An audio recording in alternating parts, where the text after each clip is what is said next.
তার আমরা আজ রয়েছি অমল হালদারের সঙ্গে, একজন বিশিষ্ট সিপিআইএম নেতা, যিনি বর্ধমান জেলার সম্পাদক ছিলেন জেলা কমিটির, এখন রাজ্য কমিটির সদস্য, তাই তো?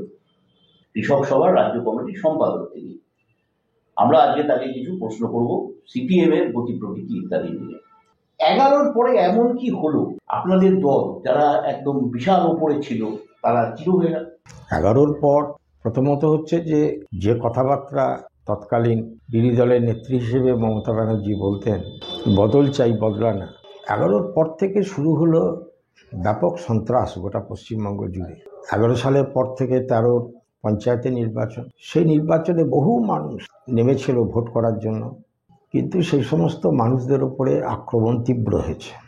14 সালের লোকসভা নির্বাচন, সেক্ষেত্রেও যারা মাথা উঁচু করে দাঁড়িয়ে ভোট করার চেষ্টা করেছিলেন তাদের উপর আক্রমণ হয়েছে, ঘরবাড়ি লুট হয়েছে, গ্রাম ছাড়া হয়েছে, জেলে পাঠানো হয়েছে এবং নানা ধরনের অত্যাচার 14 সালে। পরে 16 সালের বিধানসভা নির্বাচন, সেক্ষেত্রেও আর এক চেহারা। যারা বেরিয়েছিলেন ভোট করতে, আক্রমণের প্রচণ্ড আক্রমণে তারা দাঁড়াতে পারেননি। পরবর্তীকালে 18 সালের পঞ্চায়েতের নির্বাচন, কার্যত বলা যায় বিন্দুমাত্র নমিনেশন পেপার ফাইল সেটাও করতে দেয়নি। এমনকি বর্ধমানে একেবারে জেলা পরিষদের নমিনেশন পেপার ফাইল যখন করা হচ্ছে মহকুমা শাসকের দপ্তরে, সেখান থেকেও ছিঁড়ে সমস্ত নমিনেশন পেপার কুটোকুটি করে দেওয়া হলো, মারধর করা হলো। অর্থাৎ ব্লকে তো করাই গেল না, শহরেও যতটুকু নমিনেশন পেপার ফাইল করার চেষ্টা হলো সেক্ষেত্রেও করা গেল না। পরবর্তীকালে 19 সালের নির্বাচন, 21 সালের নির্বাচন, একই চিত্র ভোটের ক্ষেত্রে। এই যে একটা সাংগঠনিক কাঠামো ছিল আমাদের সিপিআইএমের, যেটা মতাদর্শের ওপরে গড়ে উঠেছিল, সেই সাংগঠনিক কাঠামো 11 সালের পর থেকে একটার পর একটা নির্বাচনে এই যে মারাত্মক আক্রমণ, এই আক্রমণে চোটে সেই সাংগঠনিক কাঠামোটা অনেকটা দুর্বল হয়ে গেল। আচ্ছা, একটা জায়গায় যেটা হলো, এখানে বর্ধমানে হয়তো কম হয়েছে, অন্যান্য জায়গায় বেশি হয়েছে, প্রচুর কর্মী তৃণমূলে চলে গেলেন। এটা কি খানিকটা বাধ্যতামূলক ব্যাপার ছিল নিজেদের চামড়া বাঁচানোর? তৃণমূলে যারা গেলেন তাদের মধ্যে একটা বড় অংশ ভীত সন্ত্রস্ত হয়ে চলে যেতে বাধ্য হয়েছেন, কিন্তু নেতৃস্থানীয় কর্মীদের একটা কম, পার্টি মেম্বারের সংখ্যাটা কম। বেশিরভাগই দলীয় সমর্থক, সাধারণ মানুষ। এই আক্রমণের চোটে তারা দাঁড়াতে পারেননি, তাদের একটা অংশ বিভিন্ন জায়গায় তারা চলে গেছেন, সংখ্যাটা বেশি না।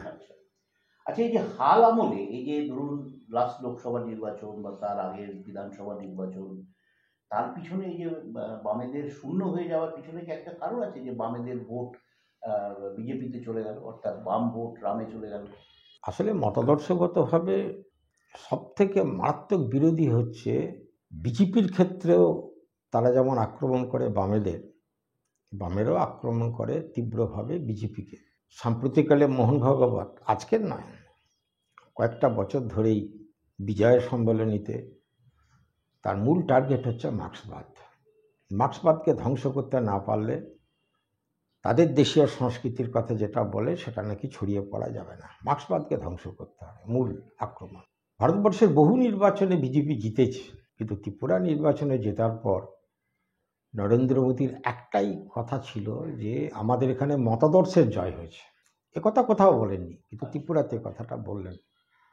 অর্থাৎ বামেদের একেবারে আদর্শগতভাবে একটা ফ্যাসিস্ট শক্তির বিরুদ্ধে, যেটা আমাদের পার্টি কর্মসূচিতে বলেছে যে অন্যান্য বুর্জোয়া দল অপেক্ষা বিজেপি একই নয়, একই কাসনে বসানো যাবে না। সেই বিজেপির বিরুদ্ধে আমাদের লড়াইটা প্রথম থেকেই জারি আছে। কিন্তু এই যে বর্তমানে যে সমস্ত ঘটনাবলীগুলো নজরে আসছে, এর মূল কারণ হচ্ছে টিএমসি তীব্র আক্রমণ, মারাত্মক আক্রমণ তৃণমূল কংগ্রেসে। এই আক্রমণে কিছু মানুষ মনে করছেন এই সময়টা সিপিআইএম পারবে না আমাদেরকে বাঁচাতে। আমাদেরকে বাঁচাতে পারে কেন্দ্রের একটা শক্তিশালী সরকার বিজেপি।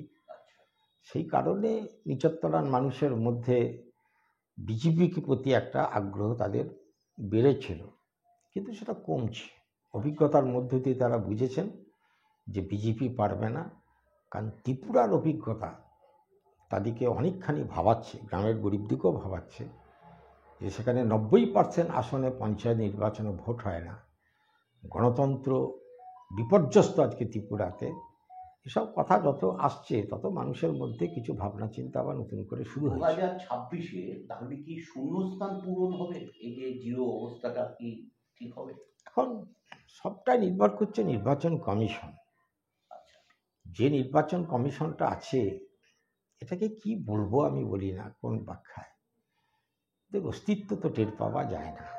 এই যে নরেন্দ্র মোদী আজকে ঝাড়খণ্ড, মহারাষ্ট্র সব জায়গায় যেসব বক্তৃতা করছেন, এর আগে হরিয়ানা থেকে শুরু করে বিভিন্ন জায়গায় যেসব বক্তৃতা করেছেন, মানে জোরালো স্টেপিং নেওয়া উচিত ছিল। কিন্তু নির্বাচন কমিশন আদৌ নিরপেক্ষ না। আমি সাম্প্রতিককালে পরশুদিন উত্তর 24 পরগনা গেছিলাম, তো কমরেডদের জিজ্ঞেস করলাম নৈহাটি এইসব জায়গায়, বলে দাদা একেবারে ভাটপুর, বীজপুর বিভিন্ন জায়গা থেকে 2 থেকে 2,500 লোক অলরেডি তারা চলে এসেছে, অলরেডি ঘাঁটি গেড়ে বসেছে।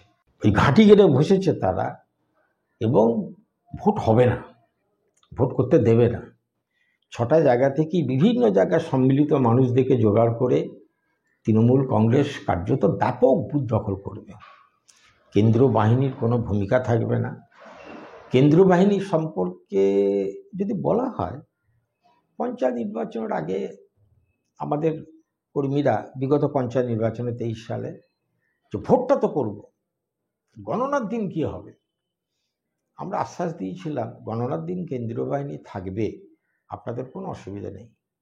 চোখের সামনে দেখলাম কেন্দ্রীয় বাহিনী কি তছনছ করে দিল গণনা কেন্দ্রগুলো, আমাদের লোকদের মেরে তাড়িয়ে দিল, সবাইকে পিটিয়ে পিটিয়ে তাড়িয়ে দিল। কার্যত কাউন্টিংয়ের সময় আমাদের কোনো লোক নেই।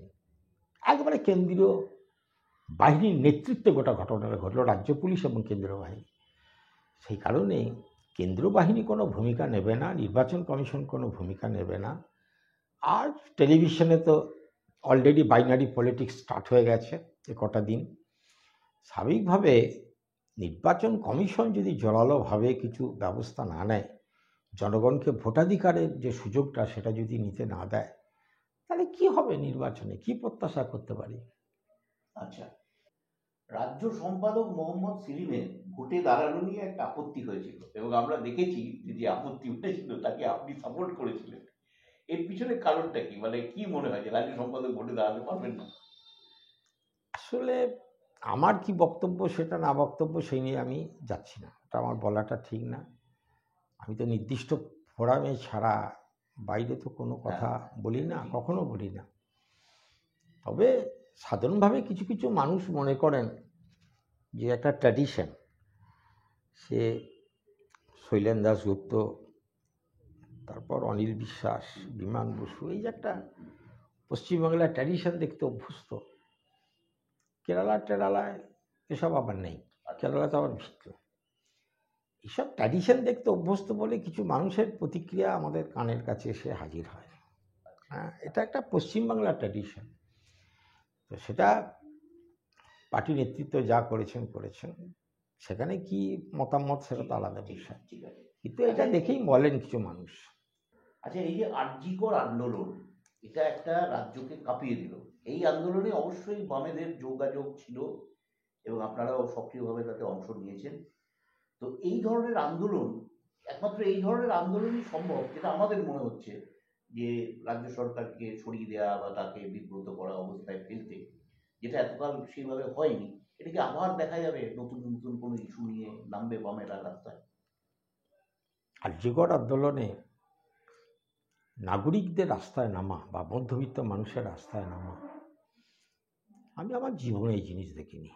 মানুষের কোনোদিন দেখিনি। কলকাতায় কয়েকটা রিলে মিছিল আমি হেঁটেছি, মানুষের উৎসাহ দেখেছি, আমি মানে কল্পনা করতে পারা যায় না। 14 তারিখে রাত বলুন আর যে কোনো দিন বলুন, কাউকে কোনোদিন কোন কারোর সঙ্গে মেলাতে পারবো না।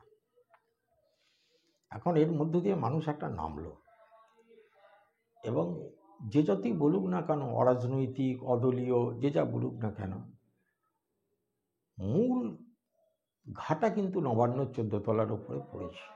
মিছিলগুলোকে দেখে আমার যা মনে হয়েছে, এই যে মানুষ রাস্তায় নামলো, এই মানুষ আবার নতুন করে কোনো একটা ইস্যুতে আবার যে নামবে না, এটা আপনি বলতে পারবেন না। কারণ যা দেখলাম, কোনো কোনো জিনিস তো খুব উল্লম্ফন গতিতে মানুষের চেতনার পরিবর্তন ঘটায়। সেরকম একটা ঘটতে পারে আর.জি. কর আন্দোলনের পর যে কোনো ইস্যুতে। তবে মমতা ব্যানার্জি তো ঠিক কাজ করলেন না। তদন্ত চাপা দেওয়া, একটা লোককে ফাঁসানো, সে আবার কালকে চিৎকার করে নাম বলেছে কয়েকজনে।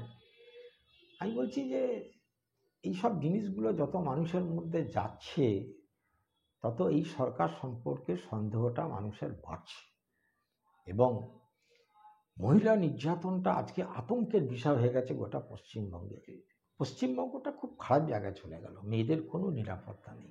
তৃণমূলেরই হোক, বিজেপিরই হোক, যে দলেরই সমর্থক হোক, সব মায়েদেরই ধুকপুকুনি।